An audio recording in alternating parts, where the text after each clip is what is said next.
Assalamualaikum warahmatullahi wabarakatuh. Perkenalkan, nama saya Aditya Julianto Hasan dari BC 12D33. Saya akan memaparkan materi yaitu perkembangan kognitif. Pengertian kognitif. Kognitif adalah bagaimana seseorang anak mampu beradaptasi dan mempelajari suatu objek serta kejadian-kejadian yang ada di sekitarnya. Kognitif juga merupakan semua kegiatan mental yang membuat suatu individu mampu menghubungkan, menilai, dan mempertimbangkan suatu peristiwa. Sebagai akibatnya, individu tersebut menerima pengetahuan setelahnya. Kognitif tidak bisa dipisahkan menggunakan kecerdasan seseorang. Yang kedua, bagaimana perkembangan kognitif? 1. Tahap sensori motor, usai 0 sampai 2 tahun.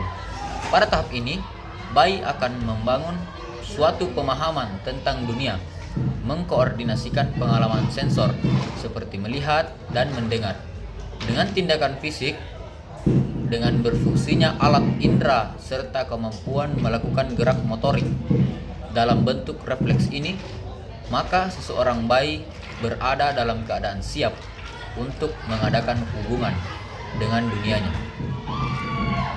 Yang kedua, ada tahap pemikiran. Tahap pemikiran praoperasional pada usia 2-7 tahun. Pada tahap ini, anak akan menggambarkan dunia mereka dengan kata-kata, gambar ataupun simbol. Namun, masih belum bisa untuk melakukan operation, yaitu tindakan mental yang sebelumnya dilakukan secara fisik. Yang ketiga, tahap operasi berpikir konkret, usia 7-11 tahun. Ada pengurutan, ada decentering dan reversionality, dan juga konversasi.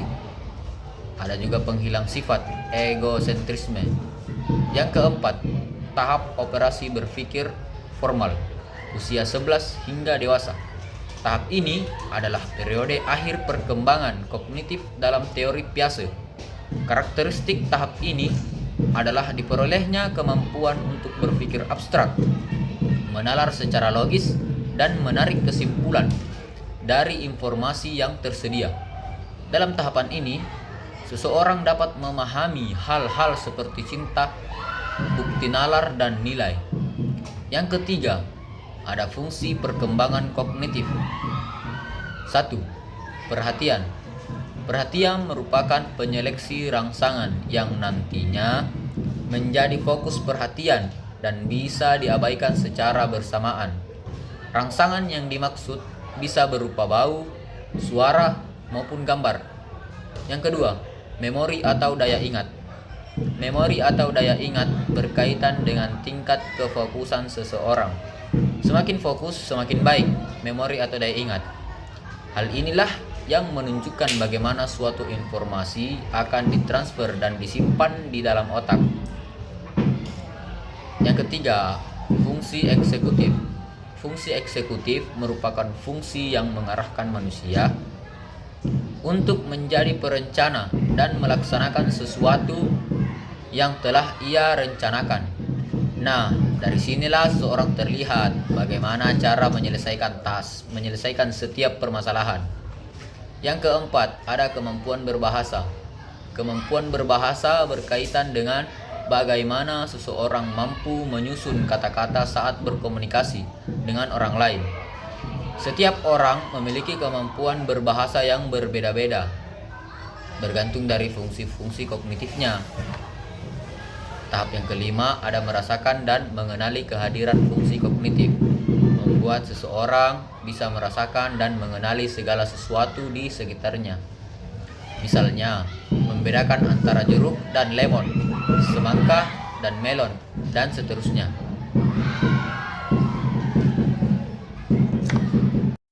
Baiklah, materi kedua, hakikat pertumbuhan dan perkembangan. Pertama, pengertian pertumbuhan dan perkembangan. Pertumbuhan dan perkembangan adalah dua istilah yang selalu digunakan dalam psikologi. Pertumbuhan atau growth adalah perubahan secara fisiologis sebagai hasil dari proses pematangan fungsi-fungsi fisik yang berlangsung secara normal pada anak yang sehat pada waktu yang normal. Berbeda dengan pertumbuhan, perkembangan lebih bersifat pada kualitatif, berkaitan dengan pematangan fungsi organ individu. Contohnya, perkembangan kemampuan dalam struktur dan fungsi tubuh yang lebih kompleks dalam pola yang teratur. Misalnya, dalam perkembangan bahasa, emosi, intelektual, dan perilaku. Berikut adalah pengertian perkembangan menurut para ahli. Monks dan kawan-kawan menyatakan perkembangan merupakan suatu proses menuju kesempurnaan yang tidak bisa terulang kembali. Perkembangan diartikan sebagai suatu perubahan yang bersifat tetap dan tidak bisa kembali. Misalnya, perkembangan secara fisik. Perubahan bentuk dan fungsi fisiologis akan berubah sejak anak-anak dan terus tumbuh ke arah menjadi manusia dewasa.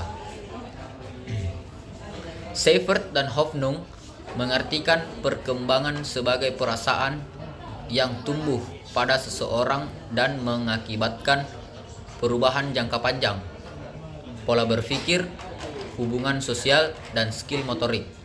Seifert dan Hoffnung melibatkan beberapa unsur dalam perkembangan.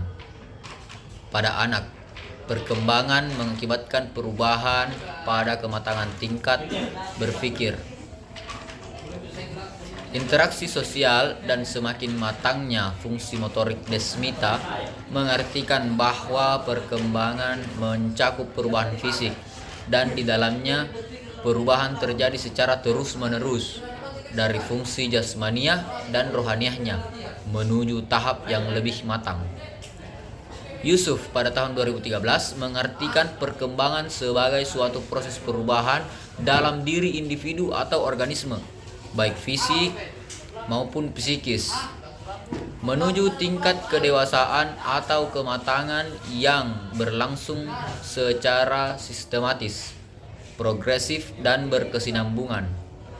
Menurut Harlock, perkembangan merupakan rangkaian perubahan progresif yang terjadi sebagai akibat dari interaksi atau pengalaman. Hal tersebut menyebabkan perubahan yang dapat dirasakan.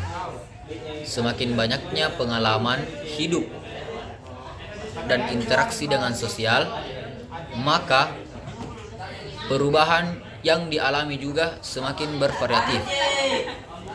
Santrok Hussein, perkembangan merupakan pola yang berkembang terus-menerus sepanjang hayat.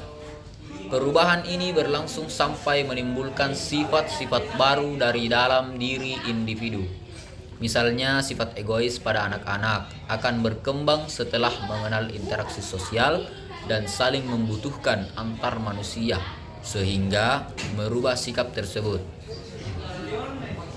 Menurut Harlock pada tahun 1991, dalam perkembangan ada dua proses yang bertentangan yang terjadi secara serempak selama kehidupan, yaitu pertumbuhan yang disebut evolusi dan kemunduran yang disebut dengan involusi.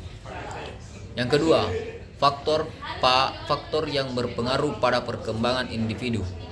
Kajian medik dan psikologi perkembangan menunjukkan bahwa perkembangan seseorang dipengaruhi baik faktor bawaan maupun faktor lingkungan, yang tidak lepas dari pengaruh faktor psikososial. Berikut ini merupakan aliran-aliran yang dijadikan sebagai pedoman para ahli mengenai faktor yang mempengaruhi perkembangan. Hidayah pada tahun 2009. Yang pertama ada aliran nativisme. Para ahli mengikuti aliran nativisme berpendapat bahwa perkembangan individu semata-mata ditentukan oleh faktor-faktor yang dibawa sejak lahir atau keturunan. Yang kedua, ada aliran empirisme. Aliran empirisme menyatakan bahwa perkembangan manusia sepenuhnya dipengaruhi oleh lingkungan atau pendidikan yang diperoleh Yang ketiga, aliran konvergensi. Aliran konvergensi ini berpendapat bahwa di dalam perkembangan individu dipengaruhi oleh faktor bawaan dan lingkungan yang saling berintegrasi. Berdasarkan ketiga aliran yang dijelaskan oleh para ahli di atas, maka dapat disimpulkan bahwa faktor yang mempengaruhi kualitas perkembangan anak ditentukan oleh yang pertama ada faktor latent atau faktor alami. Adapun bagian-bagiannya ada bagian A, genetika dan hereditas keturunan. Pertumbuhan dan perkembangan anak sangat dipengaruhi oleh faktor keturunan genetik yang didapat dari orang tuanya. Bagian B, hormon. Pengaruh hormon sudah terjadi sejak masa prenatal, yaitu saat janin berumur 4 bulan. Pada saat itu terjadi pertumbuhan yang cepat. Dan yang kedua ada faktor ekstern, faktor lingkungan. Adapun bagiannya yaitu bagian keluarga. Keluarga merupakan lingkungan pertama yang dikenal anak. Keluarga memiliki pengaruh yang cukup besar terhadap proses tumbuh kembang anak. Bagian B, kelompok teman sebaya. Saat anak sudah memasuki usia sekolah, teman sebaya akan sangat berpengaruh pada perkembangan anak. Hal ini dikarenakan anak-anak lebih banyak menghasilkan waktu bersama dengan teman-temannya. Dan bagian C ada pengalaman hidup. Pengalaman hidup dan proses pembelajaran menjadikan anak berkembang dengan cara mengaplikasikan apa yang telah dipelajari pada kebutuhan yang perlu dipelajari. Adapun bagian D, kesehatan lingkungan.